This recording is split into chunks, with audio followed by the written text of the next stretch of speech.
bases dropped, and you think you've got everything 100% right, and you're that close. Because I've got full disclosure. By the way, John here, Jarrett, hopefully coming in just a little bit, since I sent him the link to hop into the show a little late this morning. I've got 3 computers going, plus the big television, off screen, off as you're watching, off to your right and off to my left. And trying to remember to mute everything and make sure that everything is then in turn fired up and ready to go, and that everything is properly muted and all that kind of stuff. That's where the fun starts every single morning. It's like, okay, device muted, don't need this device muted. And so the dynamic of trying to sit there and it's like, okay, did I get everything right? And I'm literally looking over my shoulder as the intro music is playing to remember if that sign is where it is, because there are times when I take it down off of the piano, see, piano right there.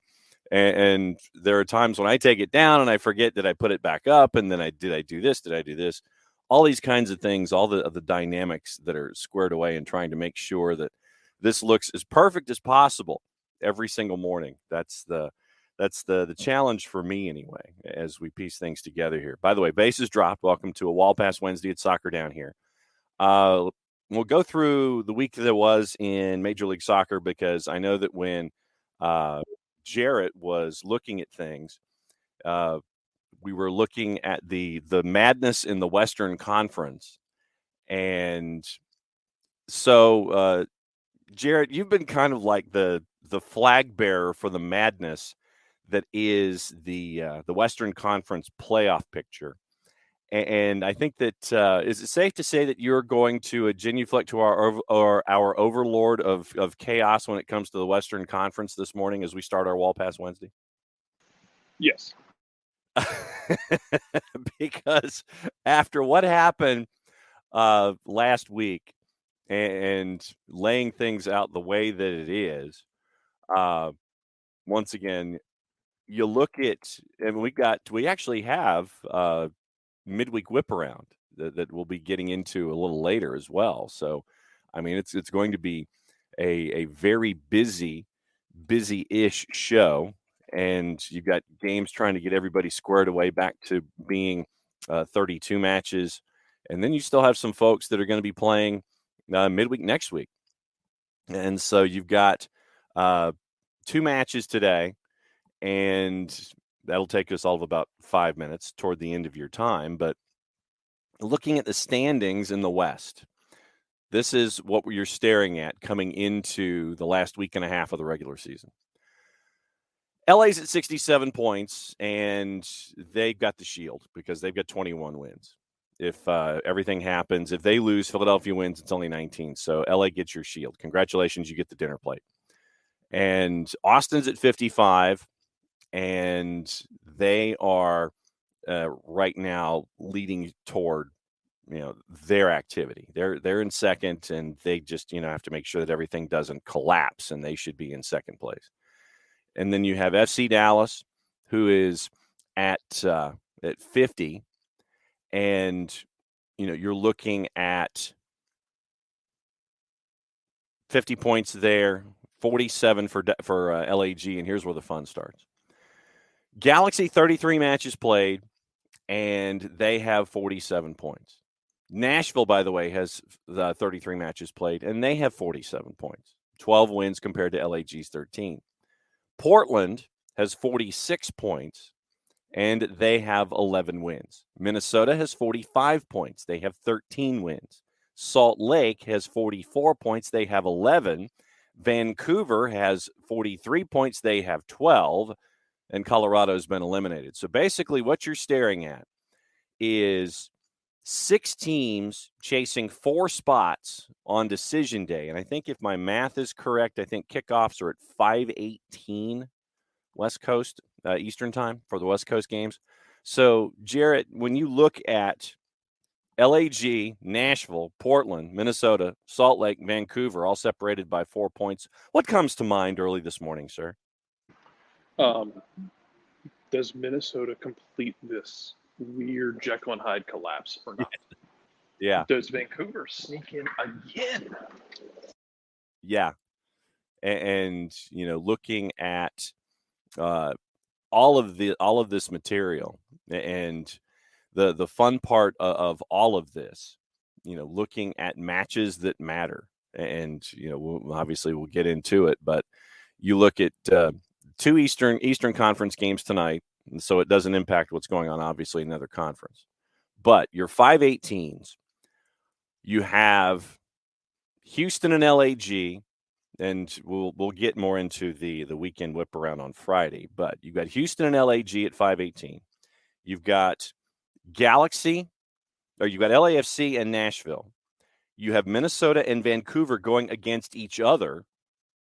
You have RSL and Portland, and those four matches: Houston, LAG, LAFC, Nashville, Minnesota United, Vancouver, which is going to be pretty much must-see TV for anybody and everybody just because of the madness that's attached. And RSL and Portland, those four matches kicking off at 5-18, that's what's going to figure it all out.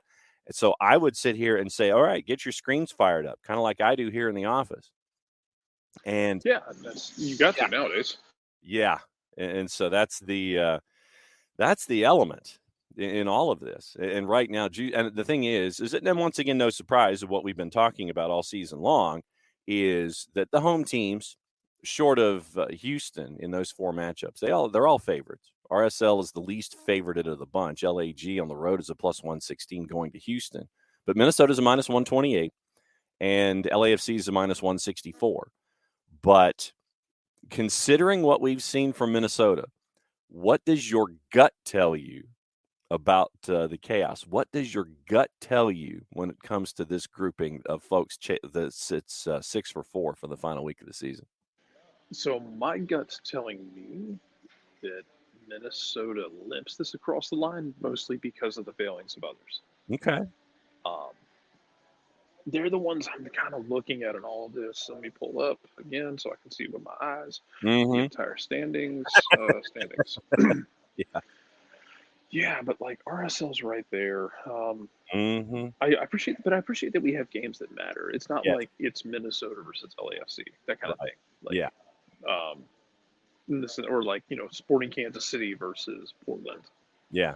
Like RSL, like I don't know, like man, Minnesota's the one I'm looking at here. Well, I think you said it's Portland RSL. Uh-huh. Yeah, I mean, my inclination there is to think draw, and that's enough to just drag Portland's carcass across the line. Yeah. Not unlike Minnesota. Yeah, and that when but Minnesota's lost 4 of 5. And, we get into form, and I guess this has turned into our elongated opening kickoff, brought to us by our friends at Kickoff Coffee, kickoffcoffeeco.com. We'll plug them in a little bit. Minnesota United, no wins in their last 5, 3 wins in their last 10. They're 3-1-6 in their last 10. And then it's been their last 10 matches because in their last 15, they're 6-3-6. But in their last 10, 3-1-6. And they haven't won in their last 5. So that's what you're staring at with Minnesota heading into the last weekend. If I told you that I was not as confident in Minnesota as you are in them limping across the line, would you blame me? No, because they haven't given you a reason to be. That's kind of the bottom line on it. I mean, they haven't given you a reason to have any confidence in them.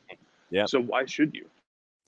And the Portland RSL, Minnesota, Vancouver, those are the two that folks are staring at. And Emilio's right. He gets into like the Loon's dark horse talk. Yeah, we were all there. I did an entire mea culpa about this last month. Yeah.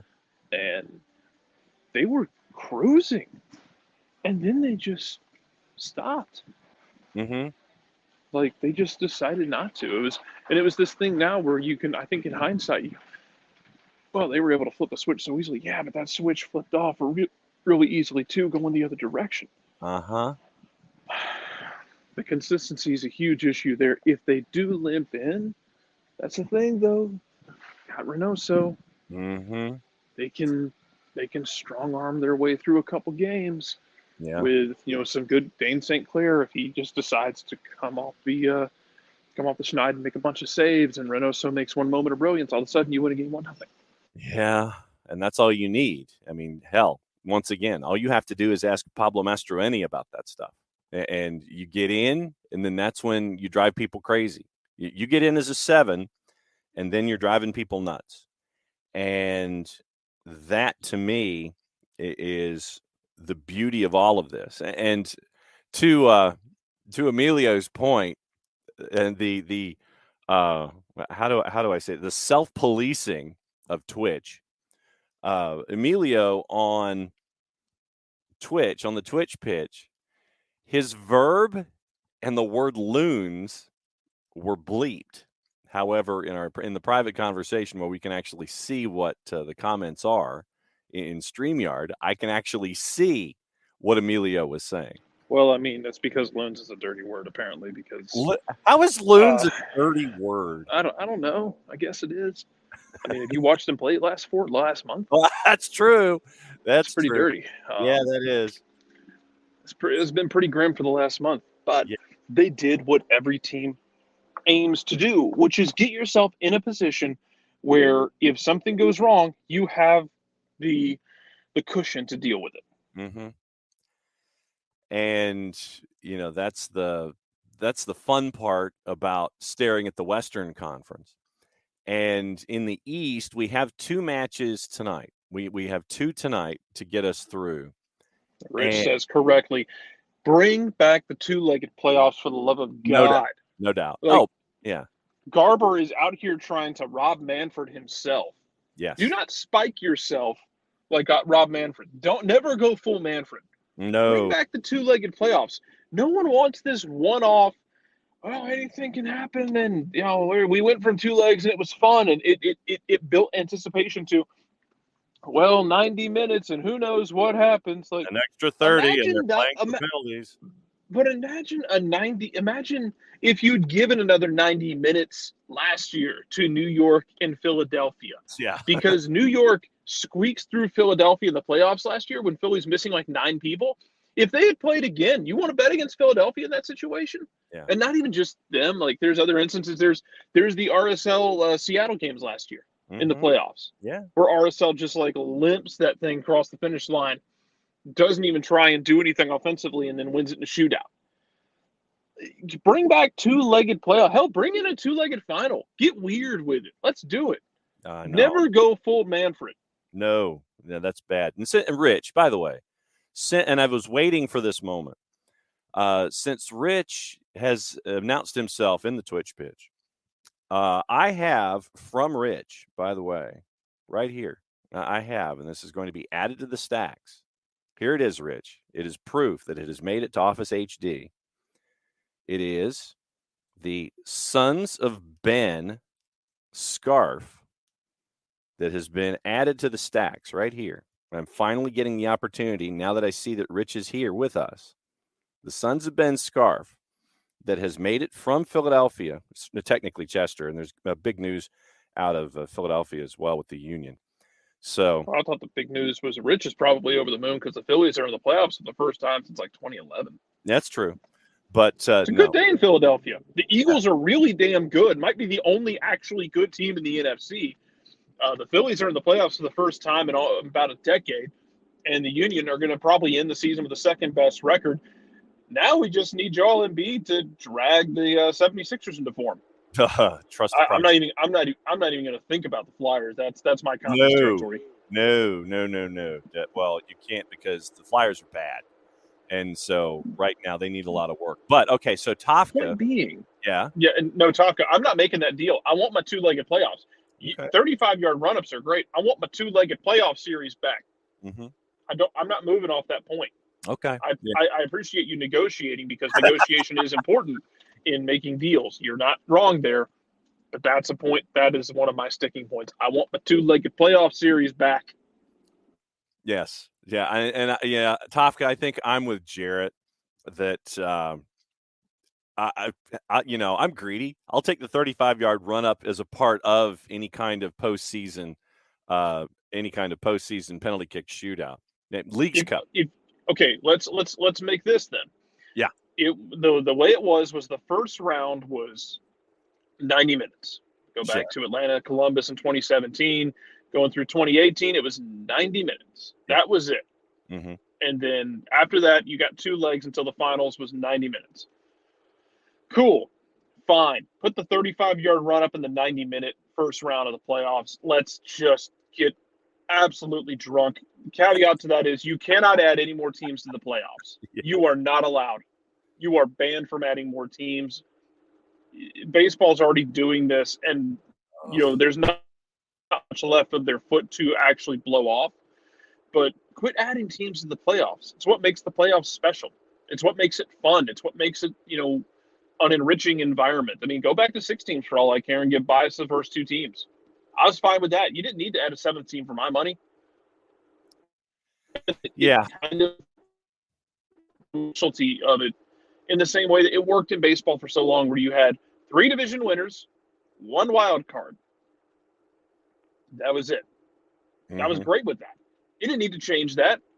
But Rob Manfred is on an eternal quest to make Bud Selig look like the best commissioner that's ever graced baseball. Yeah. Tofka's go back to 6 teams. Give me what I had. Yes. Tofka's fine either way, but squeezing the extra games gets tough. They do it in Mexico with Liga MX with the playoffs.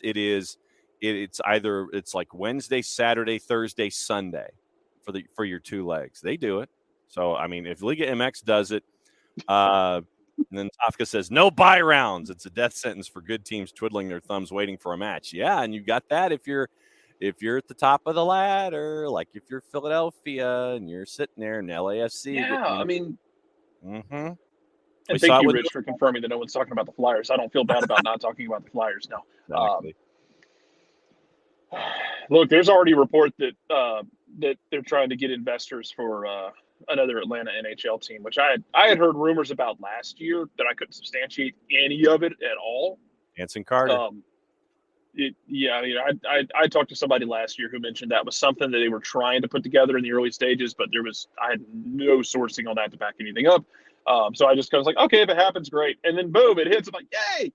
Because honestly, I think that Gary Bettman is enough of a lizard-brained creature that if you throw enough money at him, he'll go, yes, sure. 3rd time's the charm, Atlanta. If you throw enough money at him, he'll do it. Well, give me NHL back here with a competent ownership. Yeah. Yeah, that would definitely be the way. And I'm gonna leave the Arizona Coyotes situation alone at the moment because during the team that should be in Winnipeg? Yeah, them exactly. No, you mean the team that should be in Quebec City? Oh, I mean they should have gone to Winnipeg instead of Atlanta. Well, that's true. Yeah. So now they'll never send a team back to Quebec City, I don't think. But yeah, send them to Quebec City. Who was the player? Was it Roenick who refused to play in Quebec City? I think so. I think it was Jeremy Roenick. Yeah. Okay, cool. Well, make him go live there for 5 years. Or are you thinking of Eric Lindros? Oh, I'm thinking of Lindros. Okay. It was Lindros. Send Lindros there for 5 years and punish him. Quebec City's beautiful. It's just cold. It's beautiful though. Yep. Just you skate down the Rideau Canal when it freezes over. They do that a lot in your nation's capital. Okay, so I think we've come to at least some kind of an agreement that there should be no bye rounds, that we should go back to 6 teams, that we should have 2 legs, and that Emilio thinks that the run-up PK is childish. But that's the fun part, though. That's you when you have standard penalties, Emilio, I mean, it's like the conversion rate's like what, 90%, 85, 90%. When you have the 35-yard run up with a shot clock, at least it adds that element of danger to the whole thing. And so that's why I would have the run up, just because it's different than people sitting there and backing up, and you're waiting for somebody to misplant their plant foot and have it sent one direction or another. 6 teams, no bye. Tofka's wanting to know how we do 6 teams, no bye. because then in the 1-6-2-5-3-4. but then Then you have to decide if you want to reseed. yeah, but then you have 3 winners though. I think that's what Tofka's getting at. I think the Tofka's getting at expand to 8 and don't have a bye because 6 gives you 3 in the second round. The conference semi leaves something out. I think that's what Tofka's getting at. Okay, I see what he means. So go to 8, no bye. How about that? I just don't want to expand it, but I can live with that. Okay. And then so Emilio for the 35-yard shootout. Emilio is saying only on AstroTurf. All I really want is, I mean, if you're gonna subject me to these just heretic playoffs, yeah, throw it in there. Mm-hmm. Throw it in there, 35-yard run up. The problem is it's going to go away the first time someone tries to like block a shot and gets their collarbone broken. Yeah. Let's see. And yes, Bocadillo, we'll get into Champions League in just a little bit. We did see it, and there is an interesting scenario in group stage involving Barcelona. Yes, so we did see it. Michael had PKs against Atlanta United higher than 90%. Atlanta United trying to make PKs is less than 90%. That's just his recollection. So Tofka says, fine with 8 per conference. It'll be half when you hit 32. Better reward for top seeds to get a noticeably lesser team in the first round. And then what I would do, Tofka, is I would reseed every time. And that's the question: is do you reseed? And yeah, I mean, it's 16 of 32 getting in. I don't love it. But the NHL, but the math, but Tofka's right. The math makes sense. I could live with that if you will give me my 2-legged, like the first. Do you give buys to the first 2 teams? I would go 1-8-2-7-4-3-6-4-5, and that way you've got your 4. Nobody gets a bye anymore. Lay it all out there. Lay it all out. Everybody gets a bye. And then that's how I would lay it out there. In gentle reminder that the Supporter Shield doesn't really mean as much nowadays because of the way the schedule's written out, which sucks because it did mean something. It's not the way it's laid out anymore. Mm-hmm. Yeah. Because now you have, especially when you have a league that is trying to build marketable games, you're going to have Philadelphia playing LA, mm-hmm. probably playing Seattle. Yeah. Probably playing LAG. Yeah, maybe Dallas, who's been good. Mm-hmm. That's what you're going to end up with. And if they drop points there and you end up getting somebody like, I don't know, Montreal goes and, has more points one year because they weren't viewed as marketable and they had to go play like, I don't know, Vancouver and San Jose and somebody else. Like, it's not balanced. It's not fair in the way you're doing scheduling. Yeah. Now, let's say if Philadelphia goes out there and still wins the Shield, yeah, it should matter to them, but it's not balanced. Yeah. It's annoying. Yes, quite. It's that's the thing, and it's good that we have officially fixed the playoff structure in Major League Soccer, because God knows you need it, and I know that the fans in New England, sorry shooter, are not fans of the top seed getting all that bye week stuff anymore, especially after what happened last year. So we've decided that it's going to be 8 teams, 2 legs, midweek weekend, and on AstroTurf we're going to have the 35-yard run up for PKs. Okay, I think that we have settled this, and that's good. That we've absolutely settled everything that involves Major League Soccer. 2 matches tonight, and let's get into that. And it is the let's see. So Charlotte is at match 32. So 2 more matches involving Charlotte, Columbus, Miami, and Orlando. So tonight we have Charlotte and Columbus, regular TV, Bank of America Stadium. So 7:08 kick. And for those of you that want to listen to Jess and Willie P, it's on WFNZ, I believe, and on the Odyssey app. Fun facts. This will be the second MLS meeting between Charlotte and the Crew, with the sides drawing 1-1 in Columbus on June 18. Crew are unbeaten in their last 6 matches against expansion sides, winning 3, drawing 3, including playoffs, dating back to the start of the 2019 season. Charlotte has won 3 straight for the first time in club history after the 4-0 victory over Philadelphia on Saturday. I guess earmuffs, Rich. The 4-0 victory was the largest winning margin in the club's history and the largest by an expansion team since LAFC beat RSL 5-1 in March of 2018. Crew recorded their 10th win of the season on Saturday, beating Red Bulls 2-1. And that was after being down 1-0. Columbus has not recorded consecutive wins all season, one of 2 MLS teams without a winning streak this season, the other being San Jose. Daniel Rios scored all 4 of Charlotte FC's goals, and I'm wondering if Willie P has a voice left on short turnaround. Against Philadelphia on Saturday, the second player to score 4 times in an MLS match this season was Tati Castellanos. Jarrett, you remember Tati. It was against RSL. I remember him. I'm still a deacon in the church. Yes. Jesus, come on, man. Against RSL back in April, the first 4-goal performance by a player on an expansion team in MLS history, Derek Etienne, scored 4 minutes apart to turn the 1-0 deficit into a 2-1 win for the Crew against Red Bulls on Saturday, marked the first time in club history Columbus won a match that it was trailing entering the 89th minute. Your juice boxes in this one, it is Charlotte, and basically the purveyors have thrown a blanket over the whole thing. Charlotte and Crew are basically dead even, around plus 166 on the composite. Your draws a plus 233. What say you, Jarrett Smith? My head is saying draw. Mm-hmm. My heart is saying, Charlotte, go win your 4th in a row. Right. Put your big claws into Columbus's back and drag them down into the nether realm with you.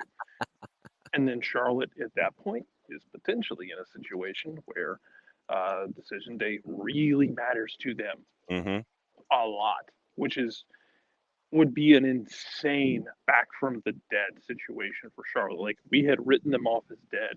Yes. I gave up. You did too, Larry. Miracle.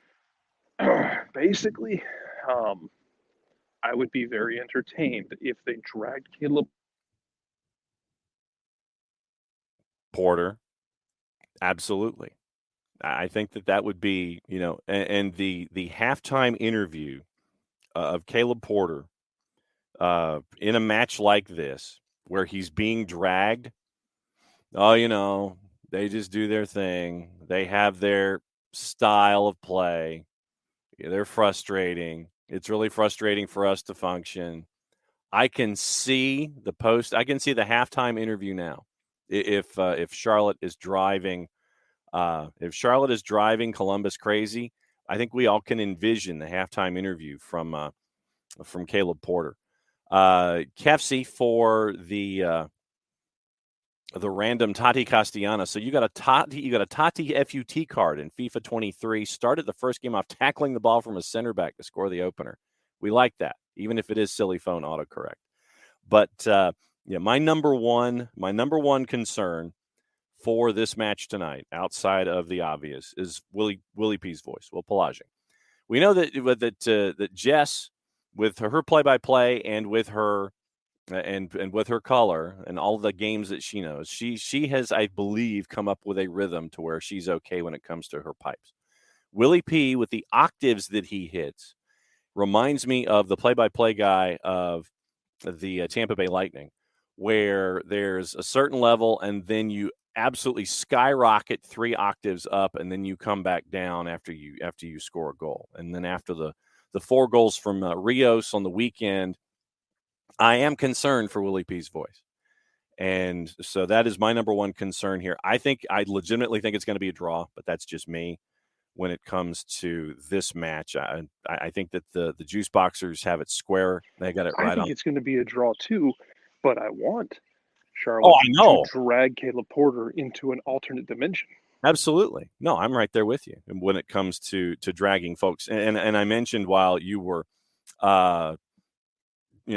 trying to figure out what cell you were in and all the other phone calls that were coming in on your very, very busy day.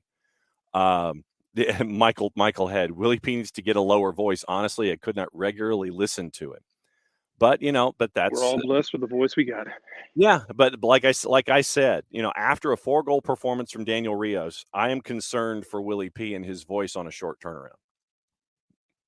I mean, we all know the octave levels that Willie P hits out of his normal range, and then having to do a quick turn and come in the midweek. And I think the Hornets had media day, and so he's balancing all this stuff. And so I want Willie P on 3 matches in a week. I want that voice to be preserved, especially for decision day. But no, I'm with you. I see absolutely nothing wrong with being dragged down into another realm. So I'm a fan. I still think that Crew may be just turning it into a kickabout just to continue to advance points at this point. We see it overseas with folks trying to stave relegation. I think you'll see it with these 2 matches when it comes to folks just trying to stay above the playoff bar. The other one is a Florida derby, 8:00 at DRVP&K.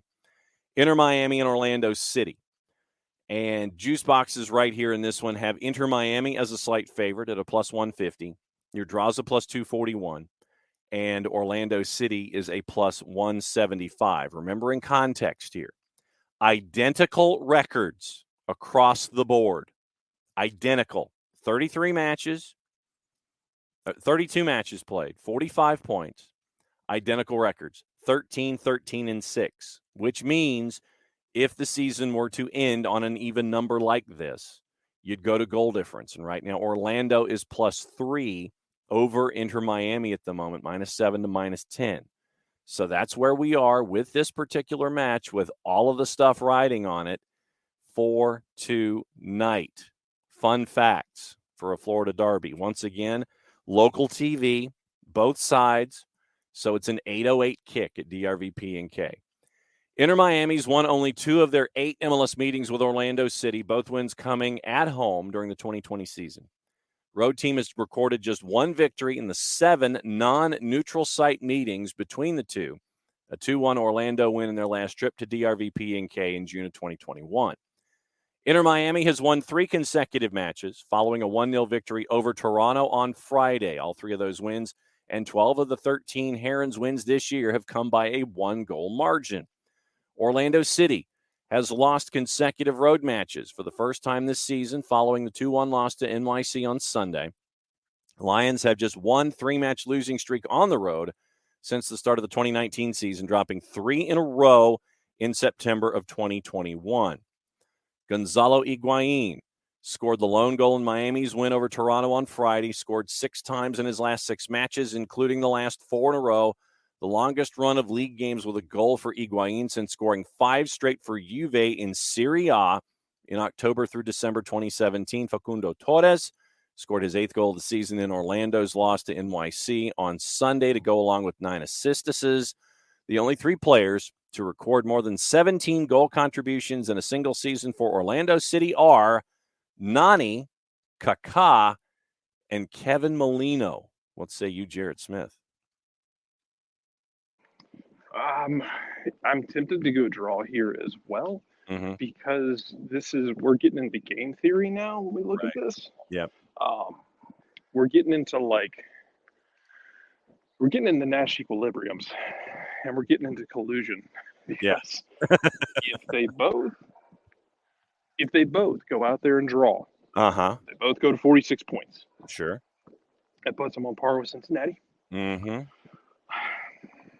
That puts them, if Charlotte wins, it puts them 2 points clear of Charlotte, and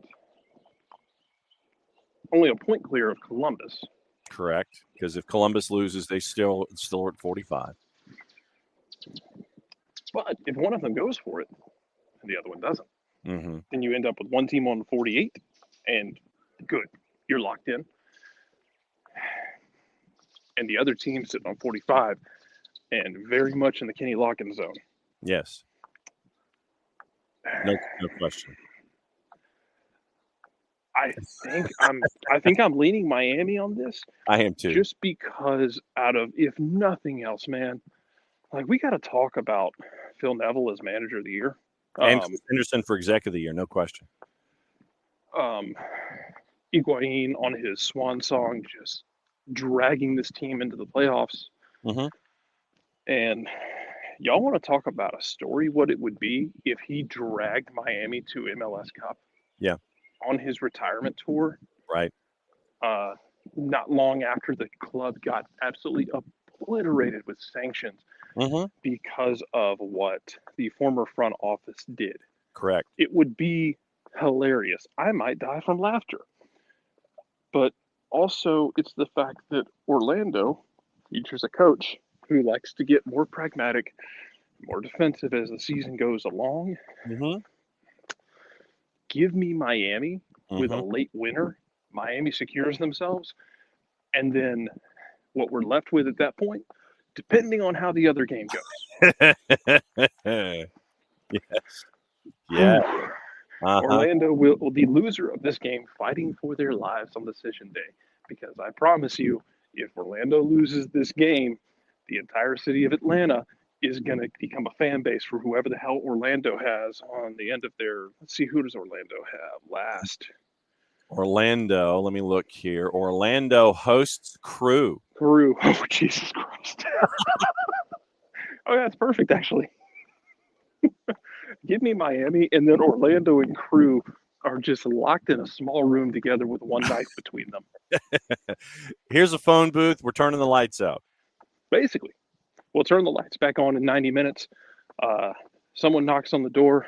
Whoever knocks on the door gets to come out. Yep. Yeah. Well. Door only opens once. Right. Door only opens once. Oh, my God. I forgot they're playing the Crew. Jesus, that's going to be disgusting. Yep.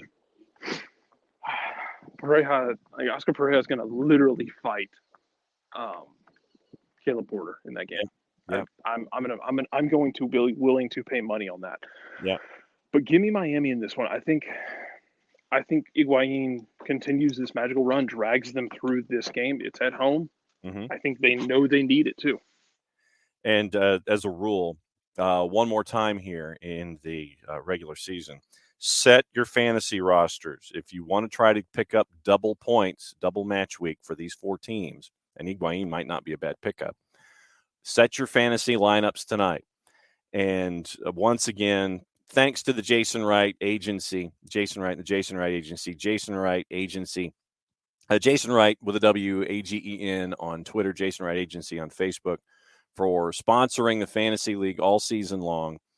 And, it's been fun to be with everyone this entire season once again, where we kind of get to run trash with each other and all that kind of stuff. But if you're into trying to sit there and make a run and, positioning in playoffs and avoid relegation, that kind of stuff, set your lineups tonight, especially if you're looking for Charlotte, Crew, Inter Miami, or Orlando City personnel in a double match week. So once again, thanks to everybody there at the Jason Wright Agency, Jason Wright with a WAGEN on Twitter, and all of the hints that we've gotten during the season and all of the helpful hints that we've gotten in setting your lineups. But once again, thanks to the Jason Wright Agency for sponsoring the Fantasy League this year. Once again, great stuff that we've seen from there. Emilio had a question having to do with Charlotte, and he's asking, can we seriously ask how an expansion team with two managers has more road wins than us, are fighting for a playoff spot, and allegedly had a poor team build-up helped by multiple senior front office people come and go? I would still take our injury situation, thinking it would be enough. And, Charlotte, you have to give.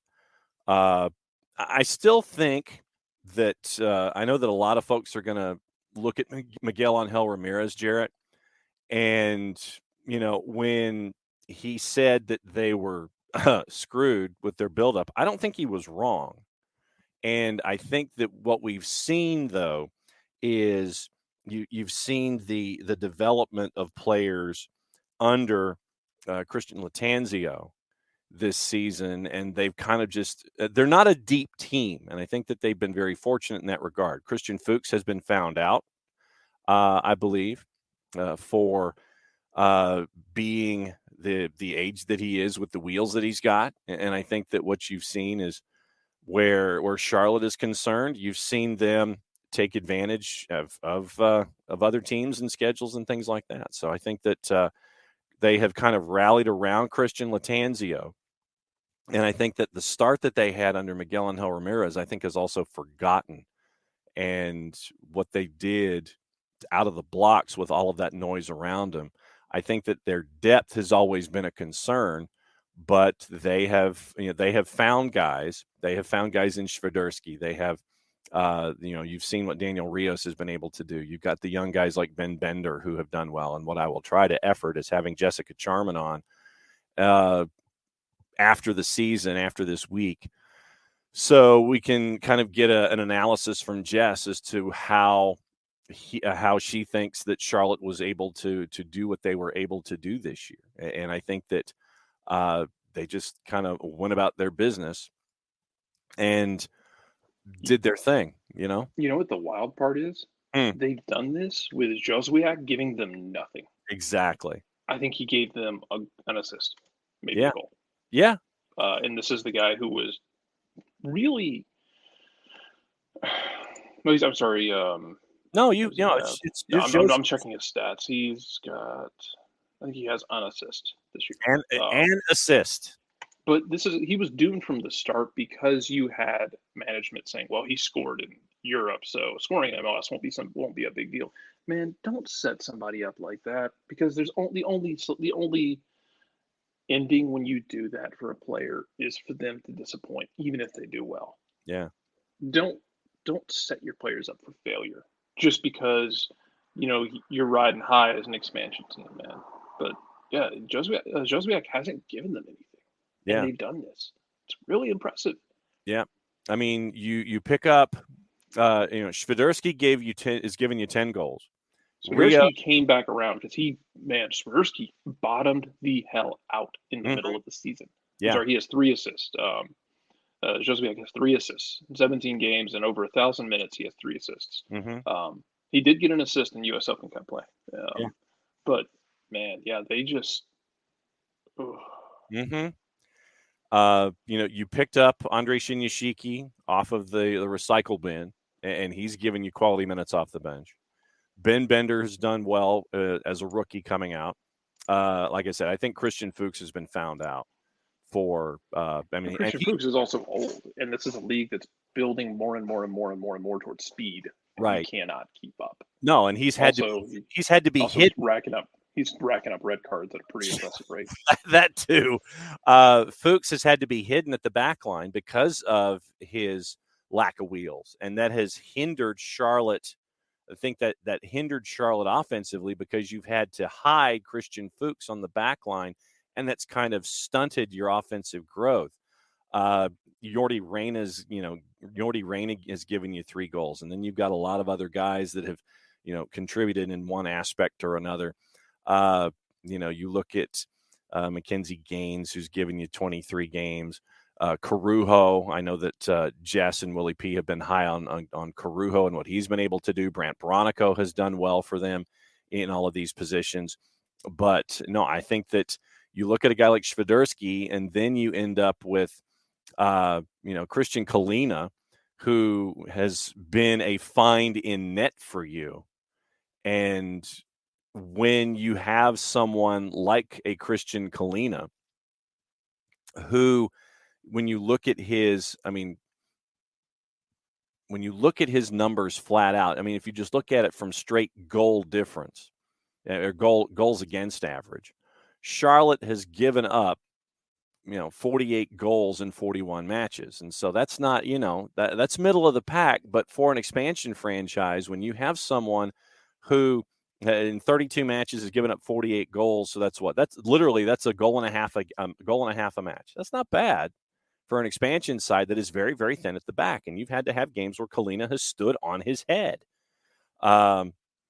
So yeah, that's what I'm looking at when it comes to Charlotte. And I also think that you can look at Charlotte.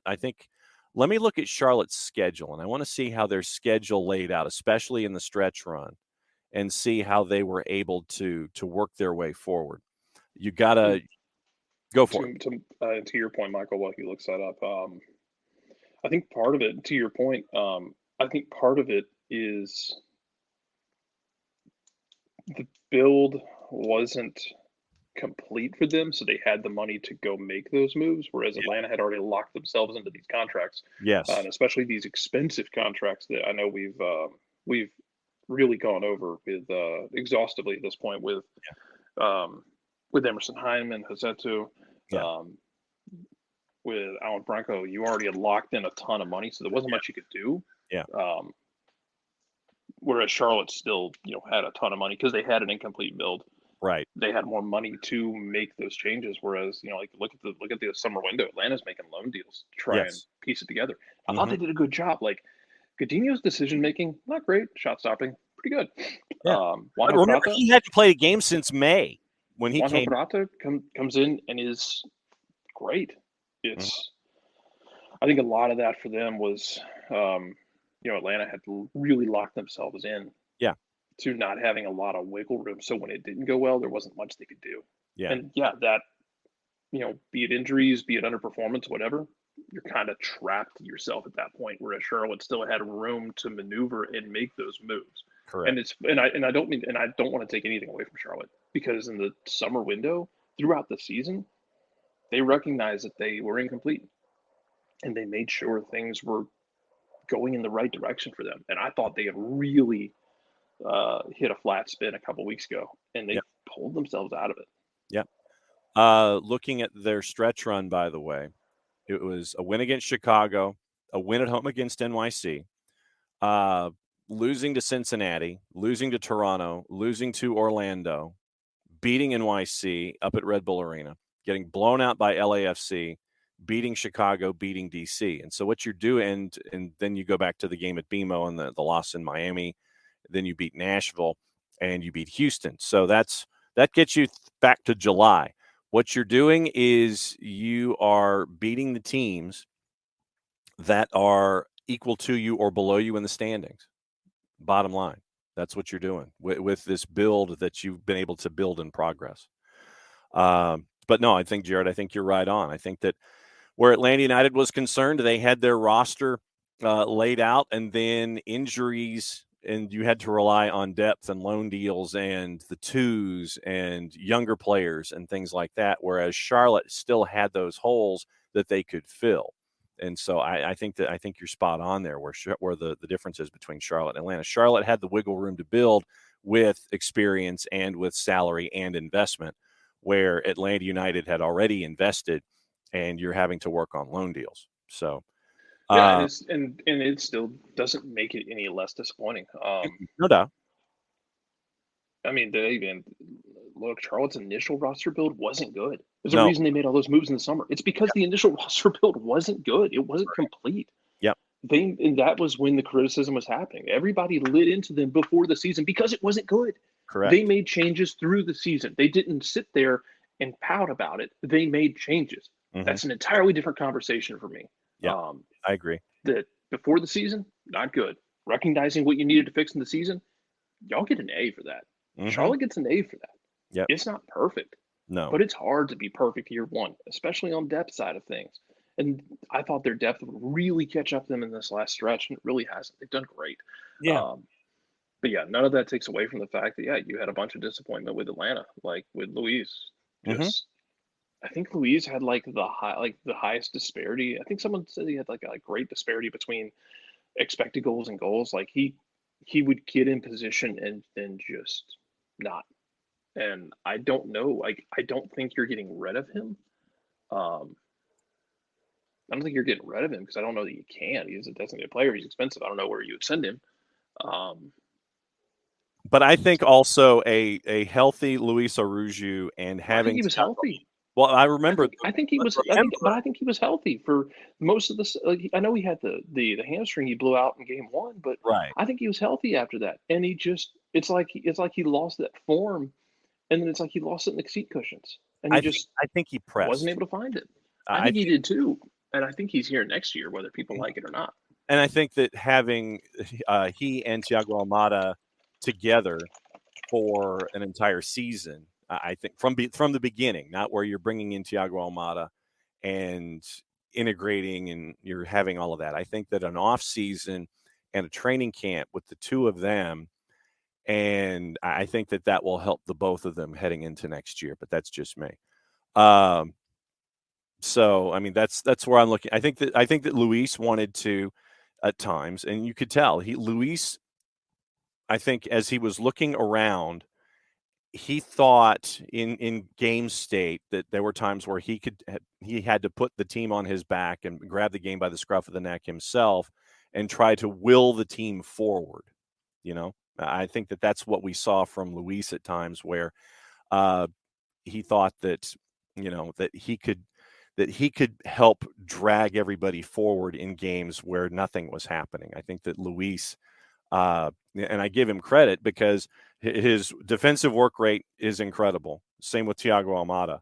And there are just times when you sit there and you want so hard to have the team succeed that sometimes you put too much on your shoulders. And I think that there were times where Luis did that this season, but that's just me. No, I think he did too, and that's something he's going to have to contend with, and that's something they're going to have to talk to him about. Is like if this is who you are when you're pressing, you have to find a way not to press, and whether that's psychological, whatever it might be, he's got to find a way to play within himself. Because when he plays within himself, you saw it in the end of 2021, in the middle and end of 2021 when he got here, he can be electric. He can be so much fun when he plays within himself, but he cannot get out. He cannot get inside of his own head and press then, because if that's what's going to happen, it's not helping. Yep. I mean, it helps on the defensive side of things, but it was not as good as it could have been, and that's something you have to address. We got a lot of deconstructing to do on this roster in the offseason in terms of discussion, not necessarily moving people. We'll find out. At that point, though, I'm leaving. All right. So you turn into a pumpkin, and we'll see you on Friday, yeah? Yeah. All right. So we'll see you on Friday. Jarrett Smith, everybody. So since we hopefully we'll have Dylan Butler coming up in the next couple of minutes, and Bombardia, I know that we need to talk about Champions League. And before we get into the in-depth discussion of Champions League at the bottom of the next hour, because we have more Champions League matches today, if in the group stage in Champions League, and this is just something that is there, in the group stage, when you look at the next go-round, if Bayern gets a result against Victoria Pilsen, which I imagine that they will, and that would push Bayern obviously in. If Inter gets a result against Barcelona in Group C, now I know that we've talked about it. Barcelona got the what we saw yesterday with Inter. Next time out, it's the reverse fixture. So if Inter gets a result, if they get a draw, I mean, if basically Inter could turn it into a kickabout, then you're looking at the possibility of Barcelona, finishing, if Barca finishes third in that group behind Bayern and Inter, you're looking at all of this investment and all of these ideas and all of this leveraging of Barcelona not helping at all, and you won't make it out of the group stage. Because right now, if Inter, because you're looking at match week 4, and then you've got, you're at the halfway point of the group stage right now. Barca has only one win in 3 matches. Barca doesn't make it out of the group stage. All of this house of economic cards that they put together could fall down around them. Absolutely could fall down around them. So we'll keep an eye on that with Group C, and we'll go over the matches today and juice boxes and what happened yesterday as well. Surprising result with Ajax yesterday.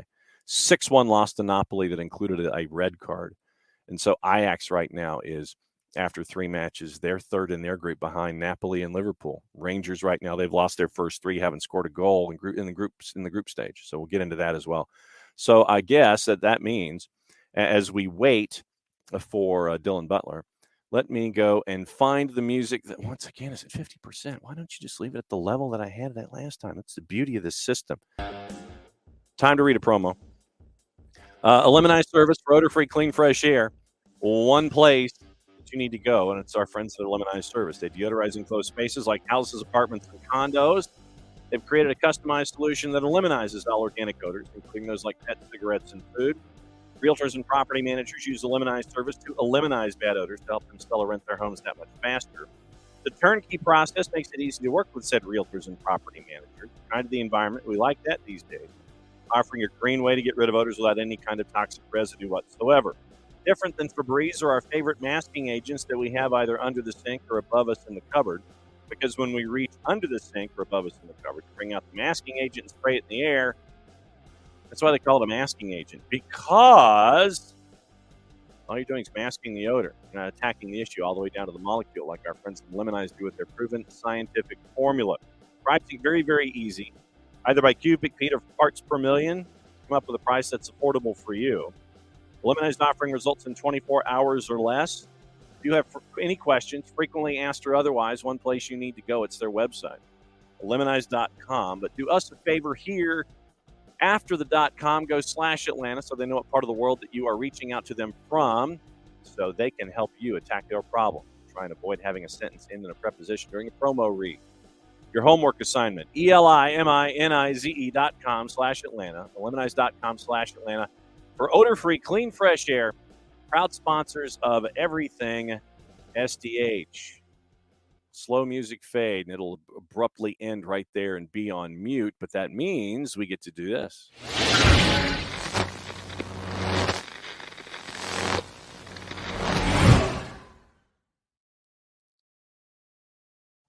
Beat 2, 3, 4.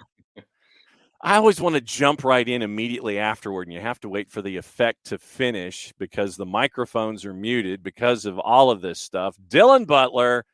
Well, first and foremost, sir, the most important thing on the board every single time that you visit, especially this time of year, is that I get to ask you how your high school football Friday was while I promote the fact that you're on the air. So this past weekend was the one where it was actually a football Friday. Okay. And not a football Friday. So had a rare Friday soccer match, and then a Saturday afternoon, and then a Sunday afternoon game. So okay, it was pretty busy. How were the games? That's memorable, huh? Sunday was pretty. No, they were good. They were good. We just started a. This is pretty cool. At the group that I'm with is Varsity Media, and we just started a sponsor.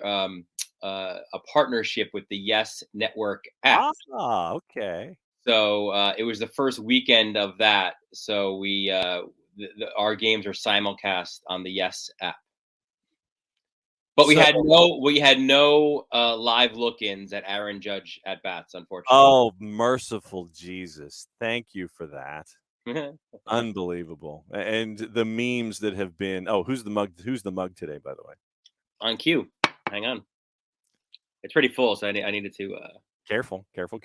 Case closed. And both had that call. Did you hear that? Sterling and Kay both had the same call. Exactly where I was going. It's like, I was like, wait a minute. Did they coordinate that where it was where they both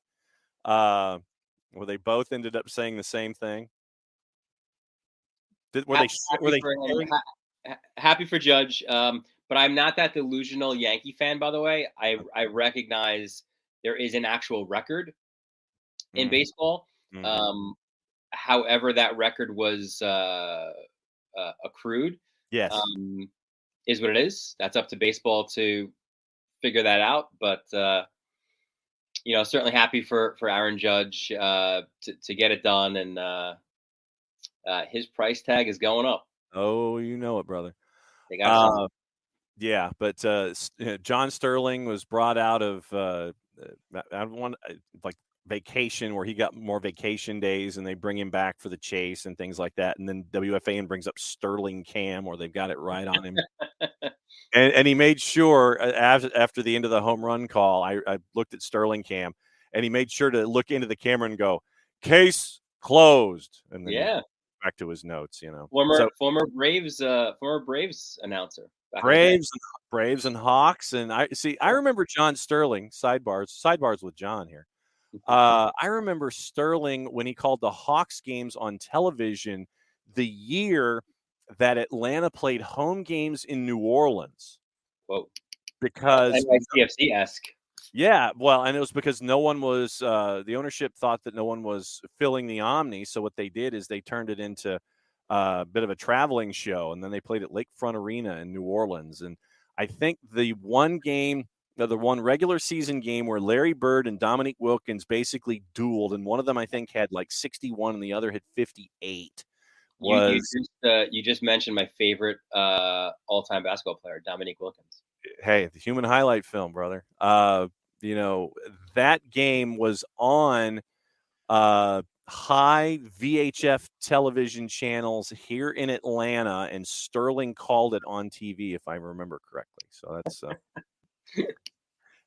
so Emilio's like, Dylan, a Queens boy supporting the Yankees is disappointing. No, but listen, I don't get that whole thing. Like, I get it when it was, 3 teams in New York, and one actually wasn't even in Queens, right? So, like, if you were in Brooklyn, you rooted for the Dodgers, right? And if you were in the Bronx, I guess you but I was always a Yankee fan. Like, I feel like it's not territorial, right? Like in New York, it's more, who did your parents root for, right? Like, and that was always that was always Yankees for me. So I get it. And I'm also, it's funny because like there's a weird, I don't know if it's too inside New York here, but there's a weird dynamic with Met and Yankee fans, and I think it's probably because of the Yankees like championships, right? And like being the evil empire and all that kind of stuff. But like Mets fans are, I think they root more for Yankee failure than they do their own success. Okay. It's strange. And I have nothing listen, I want the Mets to do well. Like I think when Subway Series and when both teams are going well, it's great. There's a great energy, but it's that feeling is not mutual for sure. And apparently John Sterling called the Islanders games on radio in the mid 1970s. Islander goal, Islander goal, Islander goal. According was, I guess he really couldn't go like it is high, it is far, right? Like it is high, it is far. Billy Smith knocks it into row X. Face off. That was his Dominique Wilkins dunk. He is high, he is far. Well, God, what did he do? It was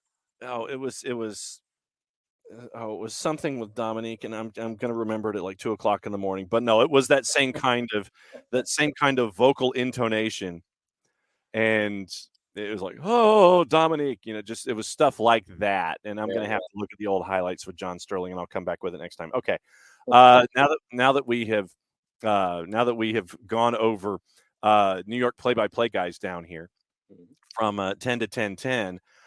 How crazy are you anticipating this decision day to be? And I guess we can take it a conference at a time. How wacky are you looking at this being? Very, I think. I think especially because you've got. I don't know if it makes it. Does it make it crazier when you've got direct matchups? Probably, right? Yeah, I think so. Because there's more than one. It's not like you have to. Like last year we had. RSL is trying to get in, but LA's trying to get in, but LA's watching what RSL like that. I love that dynamic of it. Mm-hmm. But you've in the West, you've got 2 direct matchups, right? Like there is absolute. It's as clear as can get, right? Like 4 teams battling and they're all playing each other. Like how great is that? I believe it's referred to as absolute chaos, which is what we are fans of when it comes Team to chaos. I don't have a Team Chaos scarf back here, but we need to work on those. We need to work for Team Chaos scarves for those kinds of things. And this morning in the first hour when we were talking about how crazy it could be in the West, where you have 6 teams chasing 4 spots, and you have teams chasing after each other, and you have a Florida derby tonight. Yeah, that can determine things in the East. Part of me, and it's probably the negative part of me, is anticipating nothing short of kickabouts on a couple of these, just so both teams can sit there and advance, and to the detriment of others. No, I think it's going to be full-blown warfare. Okay, I'm all like 2 thoughts on tonight. Nothing, the technical side of the game aside here. Mm-hmm. One. Obviously, these weren't planned, right? These 2 matches, they weren't supposed to be midweek matches ahead of decision day. But like Decision Day has that, title, like it would have its music, like you lead me into here. But there's nothing for like what is Wednesday then? Like, like we need these two matches to have some sort of a title. That's one thought. And the second thought is these are very much like the appetizers, right? Into the main course. I course. was going. Yeah, it's an appetizer. So, yeah, like what's I guess I'll put it out there for people, your favorite appetizer. So if today was your appetizer, what are these two Eastern Conference matchups for you in appetizer form? Yeah, good question. Okay, there you go. So we'll have that for the remaining 20 minutes. I mean, obviously for me, it's like mozzarella sticks. That's you can't go wrong with that. And the only way that you can go wrong is if they overcook the breaded part. Okay. And then what that does is that affects the cheese that's on the inside, because sometimes when folks they'll cook the breaded part too much, and then the cheese is too hot when you try to bite into the mozzarella stick, and that's very. See, that's someone who I believe is inexperienced in the ways of creating the mozzarella stick, and you're either trying not to cook the breaded part enough, or it's a delicate dance with the breaded part when it comes to mozzarella sticks, I feel. I hear that. I'm a big. Well, we spoke about this before. I like fried calamari. I know you have nothing to do with that. That's fine. That's fine. You can have mine. Stuffed mushrooms as well. I'm a good stuffed mushrooms. Michael Head is saying buffalo chicken wings. See, you know what? I'm such a wings fan. That's almost like the main course. Like I don't know if I can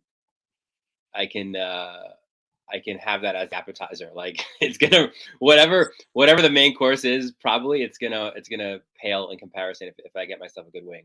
Well, and so then let me ask you this: Are you a sauce guy or are you a spice guy? Do you want your wings hot? Do you want your wings hot? Do you want them mild? Do you want them teriyaki? Do you want how do you play this out here? Because you have all these different dynamics. No, great question. I'm a medium guy. I'm not the mild, but I'm not the hot. Yeah, because I'm a medium / mild guy myself, because I actually want to enjoy the food instead of sitting there and trying to fan my mouth for the entire time and have my sinuses clear. But there are some like where I'll go without even with no sauce. Like the I think it's the national chain, like the Anthony's Coal Fire Pizza. Okay. They do it in their oven, so it's like charred and there's like a nice a good flavor to it. Like, so I think it might be some. I think they might have to do some rosemary on it. I'm not sure, but you don't need sauce for that one. So okay, so Jason Nix says that tonight's game with Miami and Orlando is a bad 7-layer dip with stale chips. Not going near it. Come on, man. This is going to be like, first of all, it's I don't know. What's a good Florida app? Like, what's a like conch? I don't know. Like, what would be like a big? Nah, you have to, like, both of these matches are great. Like, it's going to be so much fun. Well, and then Nix follows it up with Atlanta fans' favorite hashtags involving the purple team in Central Florida with an OFYO in the timeline. I mean, listen, I get from a I'm coming at it from a national neutral perspective. I get it, certainly, if you're in Atlanta. Like, why would you even want to subject yourself? Because there's no there for you. Victory. If you're in Atlanta. There's no victory for you, right? Like, somebody you're rooting for mutually assured destruction in this case. Correct. Yes. I mean, from the standpoint of Charlotte needing points in the first one, and they need to win or work their way through. Then you have the Florida Derby at 8:00 at DRVP&K, where Gonzalo Higuain has finally announced his retirement and got very, very emotional about it. But he is going on one of the all-time late runs to finish a career. He accepted his role in the system. I think it took a little while for him to accept his role. But now that he has jumped full bore into it and has become dangerous all over again for his coda here. He has. He's going out. He's going out strong for sure, right? So, he form wise, he's up there as one of the hottest, if not the hottest, attacking player right now, and he's doing it too late in matches, which is super fun to watch as well. So, unless you're an Atlanta fan watching what happened against Toronto, but yeah, correct. For the first match, though, I would say I root for scenarios, right? So I think I want a Charlotte win just to set it up for a decision day, right? Like, you just want more chaos. I understand. 100%. Yeah, exactly. So I want them still in the mix when they take on the Red Bulls then at RBA. So and even that they're in this conversation is I think a win for them, right, on the year. Just, they start out, their roster is a bit mismatched. Their coach doesn't give glaring preseason words on their expectations. Right. He's shown the door, but Christian Latanzio has done a really good job. Glad to hear that it appears he's going to get the job full time. Right. But yeah, I think you want to be in it, and I think I said this too early in the season on this very program. You want to be relevant late in the season. You want to play important matches, and that's what they are doing, right? So I think that's a win for the expansion side, no doubt. And then you turn these two matchups, and I think that, by the way, I think that both Chris Henderson and Phil Neville should be up for executive and for coach of the year, considering everything that's gone on down in Miami as well, with all of the stuff that they've been hamstrung with. But then on decision day, City and Crew go against each other. You have Orlando City hosting Columbus Crew on decision day. Yeah. In addition to what is going on today, this legitimately could turn itself into a nice piece of chaos. And that's what we all want on decision day. Right? So you led me down that path. You want it to be as chaotic as possible. So let me ask you this: on decision day, yes, do you know your responsibilities yet for MLSsoccer.com and OSDB? Yeah. What do you? No, good question. I don't. I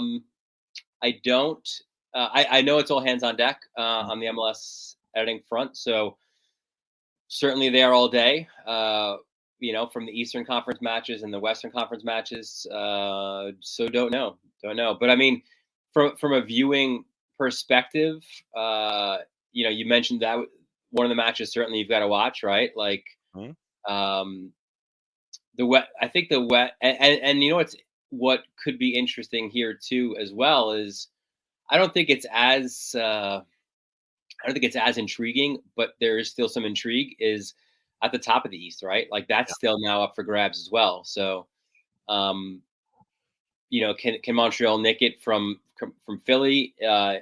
Has Philly just kind of put together a couple of bad performances? Is there concern there? All valid questions, obviously. I had said, and you remember I said it too. I wondered with all these 14-0 wins and crazy results they were having, were they peaking too soon? Yeah. Well, we'll find out, obviously, about it in a week's time, or 2 weeks' time if they get that first round bye. But I don't, that if I'm a Philly fan and the Philly fandom, we know how level-headed that fandom is. I'd be freaking out a little bit, I think, right now. No doubt. David C3P is in with the appetizers, and he goes conch fritters or fried alligator bites, and he says depends on how much of a dive the place is. The more of a dive, the better they are, but that is Florida specific and not for everyone. Yeah, I had I think I told you we had a food review at halftime of one of our football broadcasts, and I had conch fritters for the first time. And for those that missed it, yeah, I think it was good. I don't know, it was, it was fried. So fried equals good. Yeah, pretty much. Okay. In the West, it's 6-4. You wanted chaos in the East. Great. Cool. In the West, no one's playing today. Right. It's chaos on decision day with 6 teams, 4 spots. And all right. So looking at the numbers, LAG's at 47, 13 wins. Nashville's at 47, 12 wins. Portland's at 46 points, 11 wins. Minnesota, who's lost 4 of 5, is at 45 points, 13 wins. They're in 7th. RSL's at 44. They've lost 3 of 5, only have 2 points in their last 5, but they're the bastion of consistency, 11, 11, and 11. Go to Vegas and play those numbers if you're an RSL fan. And then Vancouver's at 43 with 3 wins on the spin. Colorado's been eliminated at 42. 6-4 in the West. How many screens are you going to have up and running at any given point on decision day? Yeah, I mean, definitely for sure the 2. I'll have the 2 matches that the Minnesota was Minnesota Vancouver, right? Yeah. And Portland RSL. Those are absolutely must watches, right? Like there's no question about it. And it's funny, both have very similar storylines to it. The home team on terrible form, but they're home, and the away team red hot, but they're horrible on the road. So, like, there's no team. If you look at it, Portland, I think they have 3 road wins. There's no team that is currently above the table in either conference that has less. So, those are the storylines. Obviously, we know what decision day means for all of those clubs. Very, very intriguing. For me, especially those 2. I think the Galaxy obviously more playing. Can they get a home spot, home berth? But yeah, for me, those are the 2 matches that one's definitely on the laptop. One is going to be on the TV, and then I'll probably fire up the phone as well. Little like side camera action for like a third match. All right, so here's to confirm what you were just saying. Portland is at 3-6-7. LA's at 5-7-4. Nashville and Minnesota have each won 6 on the road this year. Below the line, Salt Lake has won 3. Vancouver is 2-10-4, but once again 2 points below the line heading in. So looking at these 6-4, what does your gut tell you? And you can write this in pencil if you want, because we're going to talk about it next week. Yeah. But what does your gut tell you about the West when the dust is settled? I think Portland and Vancouver get through. Okay, so you think that Minnesota's collapse is going to complete itself? I do. Yeah. I mean, obviously, it's MLS, so anything can happen, right? But I don't think you could just like, you're spiraling backwards so fast, into that hole. Like, I don't think you could just reverse course so quickly immediately at home on decision day and be like, hey, we're good. So I think that momentum kind of continues to carry them into the abyss. And, I think form matters. I think form for me on the day, and don't take this as betting advice, because my advice, my betting advice on MLS is just say no. Yeah. Like Reagan.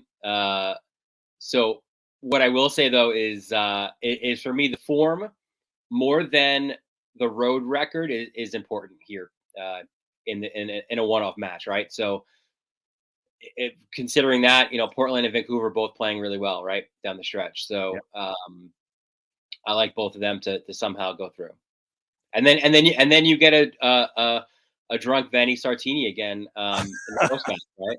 Who doesn't love that?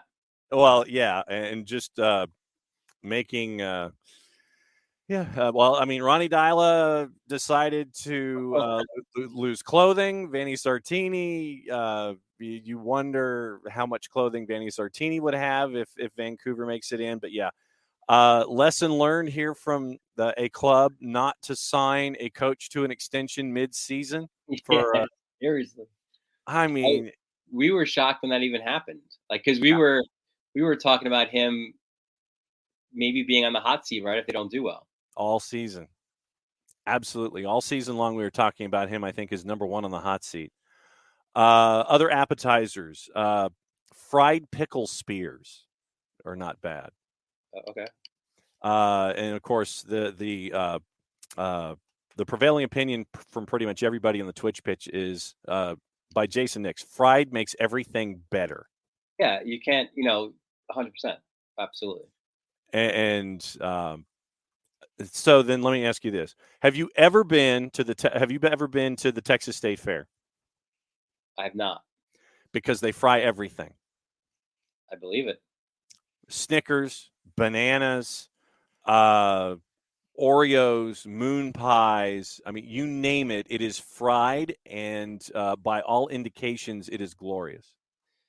Yeah, I've not indulged like in the fried Oreo, fried Snickers. A few other state fairs have done that as well. I think the New York and New Jersey ones have done that as well. I'm not saying that I wouldn't, but I just haven't yet. So, one more thing before we go, and it's something that, and I apologize ahead of time for not doing this. It just popped into my head. Over the last couple of days in the NWSL, the NWSL has caught heat upon heat upon heat, rightfully so. And the Yates Report came out yesterday. We spent a lot of time on the Yates Report and the show yesterday. Probably going to spend a little more time on it today, considering the developments that have happened with a couple of franchises. As someone who has been around the sport as much as you are, what were your takeaways when the Yates Report came out? I would sadly not surprised. Yeah. I think there's been some incredible reporting from the Washington Post and the Athletic about a year ago on this. It's funny, not funny, obviously, but I just mean like it's ironic. I just watched that E60 last night, actually. It's sad. It's that's what it is, and it actually made me think. As a relatively new dad about my daughter, right? Like, and her playing sports, and hoping that this prompts change and permanent change. It's horrific that it even happened, obviously, but how can you push it forward, right? Then it's about change. It's about not giving someone such power that they can be manipulative, right? And really, destroy someone's life. So I think I'm such a fan of that league. I want that league to survive and thrive, and it's just not from that report, and then even before that, you would hear about the appalling conditions, like especially up here in Jersey. Yep. Just so many bad things, right? So I don't know what the answer is, if it literally is an influx of a lot of money, infrastructure wise. But ultimately, my hope is that this prompts change and permanent change at that. But at the same time, though, I think that we have to look at some of the current structure, and it has to go away. And what I mean by that is owners, specifically in Chicago and Portland. And we spent a lot of time yesterday looking at Oregon Live and the Oregonian and the columns and the articles that came out of there as well. And one of the columnists, I think it was Bill Oram, mentioned the idea that Merritt Paulson has to sell both the Thorns and the Timbers. While the Timbers are you're probably going to have to go through some hurdles, you cannot have individuals like Arnim Whistler in Chicago and Merritt Paulson in Portland involved in the NWSL because of what they have been attached to when it comes to this investigation. Yeah. Yeah, I agree. It's what happened itself is again horrific, right? Yeah, no doubt. But then when and you catch wind that it happened, and then you don't. Doing nothing sometimes is equal to, if not worse than not doing anything. Yeah, you're complicit. Yeah, and so that's a part of all of this. When not doing something is just as evil as doing nothing. I guess is probably the best way. Or even the argument can be made that it's even worse. Yeah. And so obviously we'll keep an eye on what's going on with the NWSL going forward. But I had to get your thoughts on that, obviously, with the big story in soccer being what it is. You've already divulged a bit of your multi-screen experience on the weekend for Decision Day with all hands on deck. What is the latest with everything else at MLSsoccer.com as we get to the first finish line and at OSDB? What's going on? Yeah, I mean, it's more of the same. It's all about Decision Day, and then looking at the playoffs. And I think for OSDB coming up, I did like a viewer's guide for Decision Day last week, so we'll probably take a quick early first round playoff preview story as well. So that'll be for that, and then a couple football games on the weekend as well. So I got where am I? Friday night. I was going to ask you what your football plans were. I don't even what it was. What is today? Where am I? 10-7 on your schedule. Friday night. I'm in Farmingdale. We're Freeport Farmingdale. It's an old school rivalry. It's great. The two coaches have combined for like over 60 years and over 500 wins.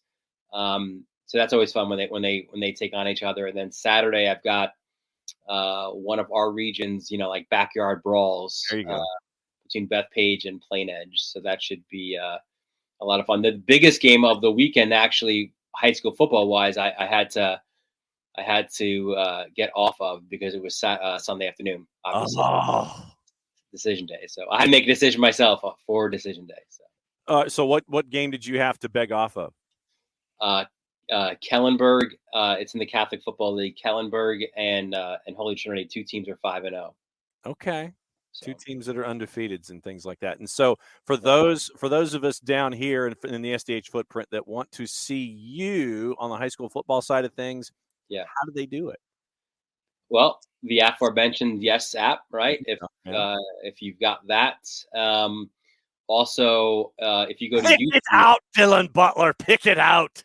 If you go to YouTube and go to Varsity Media, subscribe to that. The games are there as well. So. Nice. I'll have to do that now. Yeah, I think we have food reviews too at halftime of both of our games. I think Saturday it's a cheesesteak place, and then Saturday I think it's going to be actually the Fathers Club does the concession, so it might be the Plain Edge concession. So. Oh, see, you went Philly cheese on me. So that's dangerous. That's dangerous, man. Dylan, as always, thanks a lot. Enjoy your. There you go. He finishes the segment with the pinstripe coffee mug. Case closed. Another round with Dylan Butler at Dylan_Butler. MLSsoccer.com and OSDB Sports. Thanks as always, my friend. We'll catch up next week and start previewing the playoffs. Yeah, buddy. It is Dylan Butler. Wow, he goes cheesesteak on me, man. He went cheesesteak. I can't believe it. See, now I'm hungry for cheesesteaks. See what Dylan has done here? Dylan has made me hungry for a cheesesteak. Now I've got to figure out where here in town, I know that you can go to like Philly Connection or see, but the thing about you have to go to like Woody's. So when Dylan comes to town, we'll take him to Woody's for a good Philly cheesesteak. That's what we've got to do. It's like lunchtime hours. That's the only problem is we have to end the show early, meet at Woody's to get a good Philly cheesesteak because he's legitimately from Philly. And since Dylan's in the green room, he can still hear this conversation. Woody is from Philly. And so that's a good Philly cheesesteak. And Philly Connection. Yeah, I know that's processed and all that kind of stuff. But let's see, Dylan. We'll talk about Seattle next week. We'll talk about the playoffs next week. We'll talk about who's in, who's out, and start to go into postseason awards over the next couple of weeks too. So that'll be very, very cool. With Dylan Butler hanging out with us, and I can't thank Dylan enough for hanging out with us on every Wednesday. No good cheesesteaks up in your hood. Kefsey, what they cannot do is believe or hear what people who come forward. It's mad, and you got to hear the players, right? Okay, so let's get into today and go over today's matches and viewing habits and things like that, going over what happened yesterday in Champions League as a part of it. And the news out of Philly, we'll get into that with Rich Ransom, $55 million sports complex. So very, very cool stuff for them. Wednesday, 2-NA has Champions League, Leipzig and Celtic at 12:45, PSG and Benfica at 3, simulcast on Unimas. ESPN Plus has action out of the championship. West Brom, who is near the relegation zone in the championship right now, going up against Preston North End at 3. Both MLS matches at 7 and 8.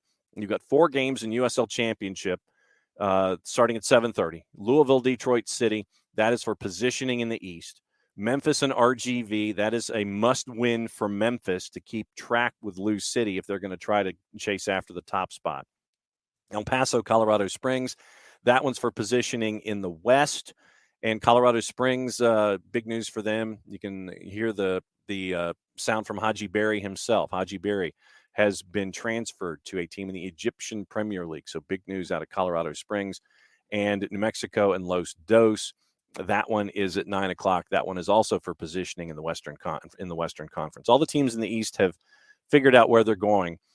It is the battle for the bottom 4 spots. And also for in the West, where it's absolute chaos right now. Outside of the top 3, you have, I think it's 6 teams chasing after 4 spots or 7 teams in the Western Conference. One match in USL League One, it is FC Tucson and Central Valley Fuego. And you want chaos, you've got chaos there as well. I think it's 7 teams chasing after 4 spots in USL League One with a week and a half to go in their schedule too. Men's soccer starting at 1 o'clock on the ESPN family of networks. Women's soccer starting at 3 o'clock on the ESPN family of networks. Paramount Plus has all 8 matches in the Champions League starting at 12:45. There are the 2, then the 6 at 3 o'clock. Golazo shows on CBS Sports Network. Argentine Primera has 1 match at 3:30. They have 2 matches at 6. They have 2 matches at 8:30. The Brasileiro has 3 matches at 6, 1 at 6:30, 2 at 8:30. So that's your rundown of your viewing habits for today.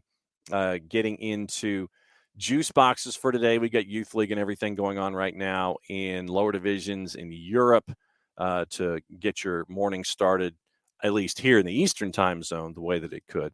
Russian Cup going on right now, Premier Leagues going on, top divisions in Middle East and North Africa. Youth League starts at noon. 12:45, your juice boxes. Salzburg is a -135 hosting Dinamo Zagreb. Draws a +292. And Dinamo Zagreb is a +379. RB Leipzig is a -182 against Celtic. Your draws a +369. Celtic is a +466. Youth League continuing on in UEFA as well. You've got Middle East, North Africa action through the early part of the afternoon. Serie D in Italy. I'll have to ask Nick about that at some point. Action in the championship. You actually have 5 matches going on in the championship at 2:45. Burnley, a home favorite with Stoke. Hull is a home favorite on the plus side with Wigan. Middlesbrough is actually a home favorite going up against Birmingham. Rotherham is a slight home favorite against Millwall, and Watford is a home favorite against Swansea City. League One in Scotland, 3 o'clock. We mentioned Preston North End and West Brom. West Brom's actually a road favorite there at a +131. Champions League at 3 o'clock, 6 matches. Real Madrid, a big favorite at home against Shakhtar Donetsk. Manchester City, an even larger favorite, about 5 times as much, hosting FC Copenhagen at a minus 2,000. Sevilla is a home dog to Dortmund at a plus 131. Sevilla is a plus 213. Juve is almost a minus 300, hosting Maccabi Haifa. And Chelsea is a home favorite at minus 135 over AC Milan, who's almost a plus 400. Benfica, a home dog with PSG visiting. PSG's a minus 114. Benfica's a plus 287. Commando, yeah, we'll get over the we'll talk about the scores yesterday in just a bit. There's alleged NISA action at 3:30 with Michigan Stars and Albion San Diego. Primera División starting late afternoon in South America and Central America. In the LPF in Argentina, Defensa y Justicia is a home dog as Racing Club visits at a plus 127. Atletico Tucumán even money plus 100 as Platense visits at a plus 338. Serie A in Brazil, Liga de Expansión in Mexico. Serie A in Brazil, Atletico Paranaense in Fortaleza is at 6:30. CPL action at 7 with Forge and Pacific. Also, you have the strongest in Bolivia, just because we like to mention that name. Lou City, big favorite at home against Detroit City at a minus 250. Memphis, plus 112 at AutoZone hosting RGV. Argentina, again, River Plate a minus 182 as Estudiantes comes to town. Independiente a minus 104 against Central Cordoba. CONCACAF League, Motagua and Olympia, two of our friends playing. It's in Honduras, and Motagua's a plus 142 in the first leg of this particular semi. Olympia's a plus 187. El Paso, a home favorite against Colorado Springs. New Mexico United, a larger home favorite against Los Dos. NISA at 10 o'clock. League One, Tucson is a plus 106 as Central Valley Fuego comes to town at a plus 206. Now, yesterday in Champions League, and I know that Commando wanted to talk about it, and we'll go over the – and also earlier as well, we had some folks that wanted to get into this particular – yes, stupid football lines, exactly. Getting into the activity, and we'll go through the timeline as well, because I know that there were some other things that I saw that I wanted to talk about. But I'm trying to see who else it was. Commando, first and foremost, thanks for watching there on the West Coast. And it's good that we get to you and we get Nico Moreno. Bocadillo Tortilla, that was the other person that wanted to talk about Champions League from yesterday. So getting into Champions League from yesterday, all 8 results. And yeah, the biggest shocker on the board was the 6-1 yesterday, where you had an eventual red card that had Napoli shorthanded. I mean, that had Ajax shorthanded, but Napoli just poured it on at a plus 187, winning 6-1. The other surprise on the day, Club Brugge shutting out Atletico Madrid by the score of 2-0. Also, Eintracht Frankfurt and Tottenham, goalless draw. Porto shuts out Leverkusen at home, and the others were home favorites or teams at home who got wins. Inter beating Barcelona. That was the big shock of the day, also at a plus 297. We mentioned the fallout if Barcelona does not get into the Champions League. Right now, I mean, they got some work to do. If they don't get into the group stage or get into the knockouts in Champions League, all of this planning with all of this money and all this investment turns out for naught on the European stage for Barcelona. Liverpool shuts out Rangers 2-0. Bayern Munich up 3-0 early. And let me ask you this. Yesterday in the Bayern Munich Victoria Pilsen match, I think it was Sadio Mane. He was asked to exchange a jersey at halftime with one of the Victoria Pilsen players. What did you guys think about that? I thought it was a bit awkward. At halftime, you're getting blown out. So, hey, can I have your jersey? It was just an awkward kind of a thing for me anyway. So I want to know what you guys thought about that. So you can let me know on the Twitch pitch, or you can reach out to me on social media. Marseille in the other match knocked off Sporting yesterday 4-1. The keeper for Sporting got a red card for using his hands outside the area and tried to keep a ball from going in from Marseille inside the 18, and he was outside the 18 when he touched it. So it was a red card for the starting keeper for Sporting, so that will not help them out next time out in group stage. So looking at the standings right now in Champions League after match week 3, Group A, Napoli, Liverpool, Ajax, 1, 2, 3. Ajax at 3 points, Napoli's at 9, Liverpool's at 6. Rangers hasn't scored. We talked about that one. Group B, Bruges at 9 points so far in group, and then it's a fight. Porto, Bayer Leverkusen, Atletico Madrid, all 1 win, 2 losses. That one for the remaining 3 match weeks is going to be crazy. We talked about Group C in Barcelona. Barcelona right now has to turn things around, and they've got to get another win on the board above Inter's situation. Bayern Munich at 9 points. They've won all 3. Inter's 1-2. They've lost 1. Barca's 1-1. They've lost 2. And then Victoria Pilsen, obviously. We figured that whoever ended up getting the larger margin of victory against Victoria Pilsen would be the ones that were the 1 and the 2, with the number 3 team struggling. And right now, that's Barcelona. Going into a Group D, Sporting, even with the loss yesterday to Marseille, they're still top of the group, but it's a logjam. Spurs right now are at 4 points, better goal difference than Eintracht Frankfurt. Marseille's at 3 points with the win yesterday. So that's going to be an interesting group for the final 3 matches there. Group E, going into today, it is AC Milan with 4 points, Dinamo Zagreb with 3, Salzburg with 2, and Chelsea with 1. Group F, Real Madrid, Shakhtar Donetsk right now at 6 points and 4. Celtic is at 1 point, and RB Leipzig is at no points. Group G, Manchester City at 6 points. They've given up 1 goal in their first 2 matches. They're playing FC Copenhagen. That one could get ugly early. Dortmund is at 3 points. Sevilla has 1 point. They've given up more goals than FC Copenhagen. Group H, PSG and Benfica, they've won their first 2. Juve is in trouble currently heading into today, and they play Maccabi Haifa. So we'll see what happens with those 2. Also on the board, news and notes and gossip, rumor, and innuendo before we go. And I know that probably on Thursday in the Power Hour, we will look back more at the Yates Report, because you have more and more people who are speaking out. We had the E60 that came out last night, and we've got a segment from that I wanted to play.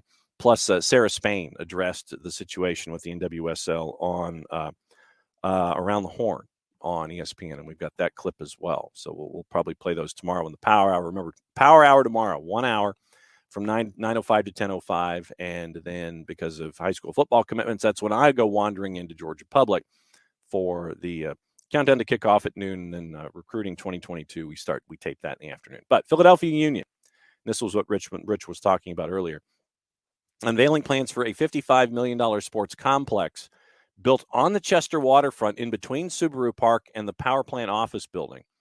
32-acre bank sports complex will become the home to Philadelphia Union 2, the Philadelphia Union Academy, the YSC residency program, and help bridge the geographical gap between first team, second team, and academy programs.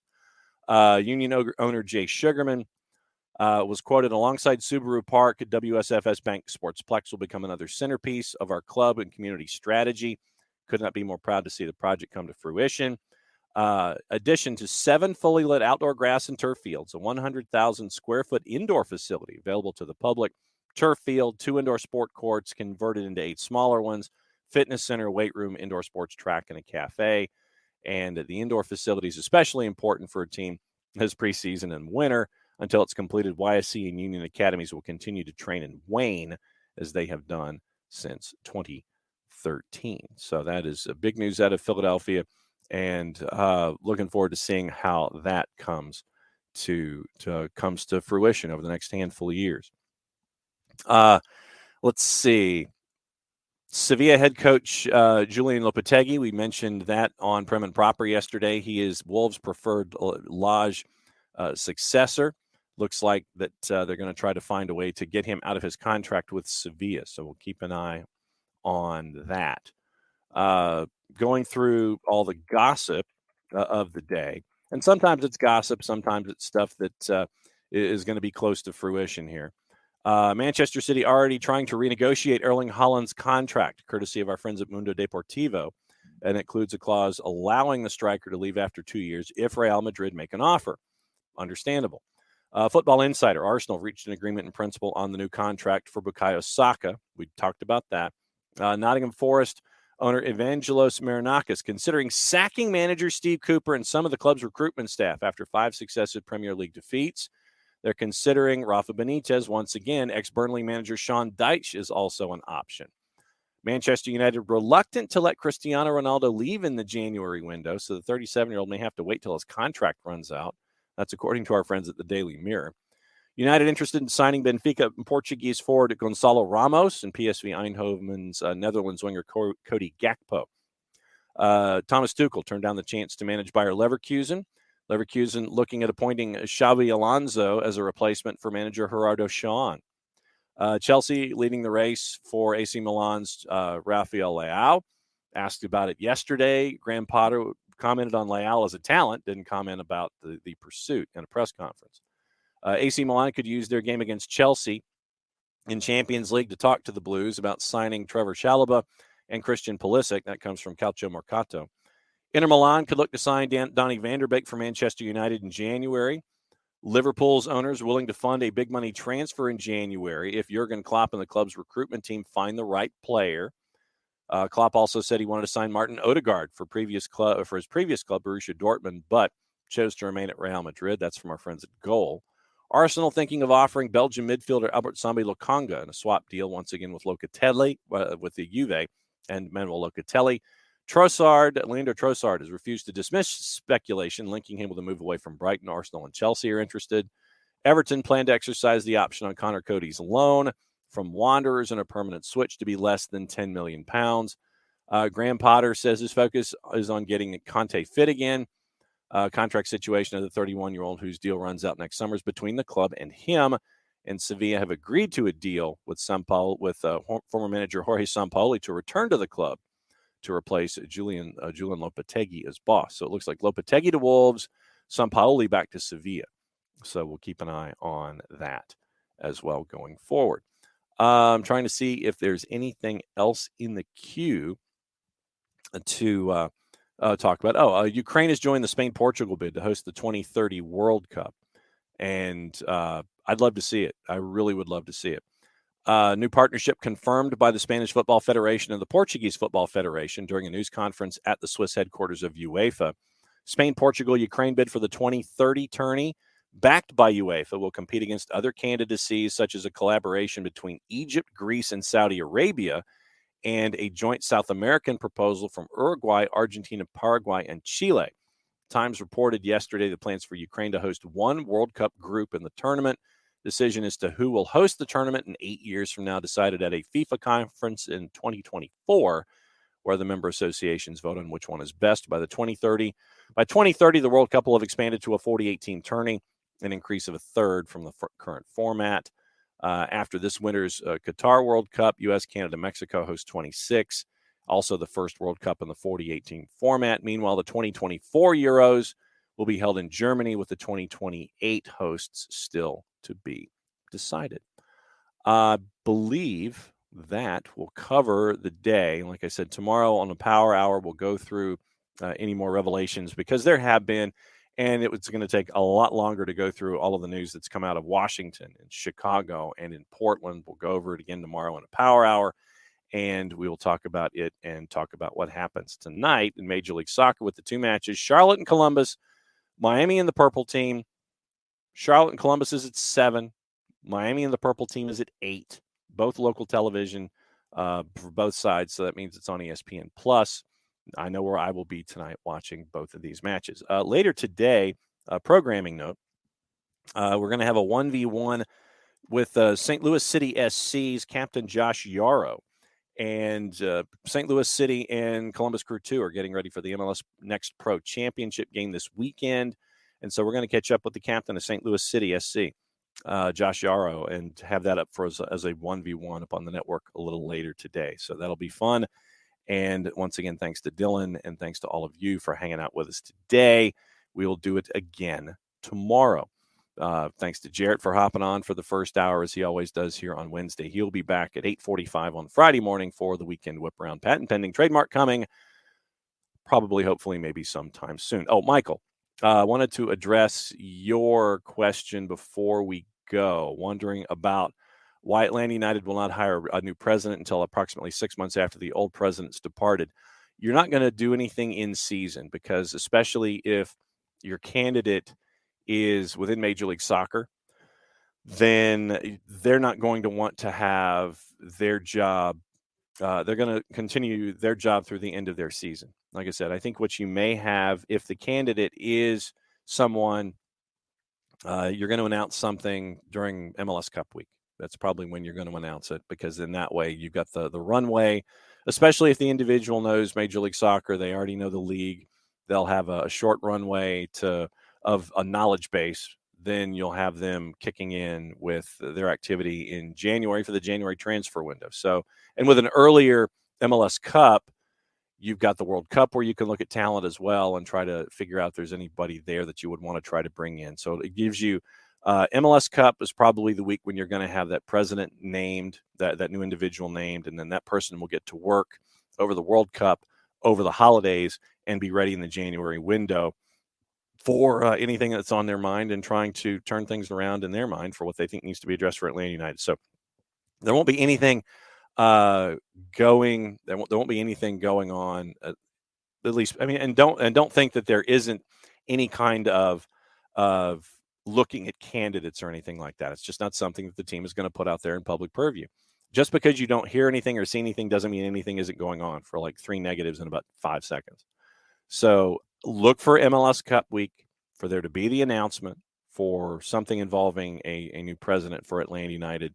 And then that individual probably came to the table with an idea for their own hierarchy in place. And so we'll see what happens and what their ideas are going forward for whomever this individual is when that individual's named. But yeah, look for MLS Cup week as the time when that'll happen, because that's when a lot of the league announcements will occur.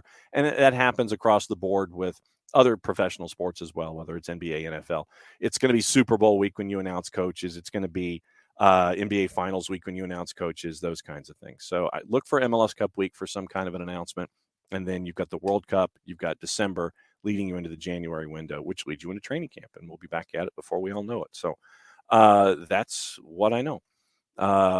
So looking at everything else, Tafka, Barca is going to go bankrupt. Literally bet the house, still don't have the winning horse. Just your opinion. You're not alone, Tafka, when it comes to Barca. But once again, thanks to all of you guys for hanging out with me on a daily basis. And thanks for hanging out with us as we continue to navigate through the world of soccer here, Major League Soccer, anything else on our minds on a daily basis. And so mucha platial. Thanks for hanging out with us. Enjoy your Champions League today. Enjoy your MLS tonight. And since it is the end of the show, that means I get to do this.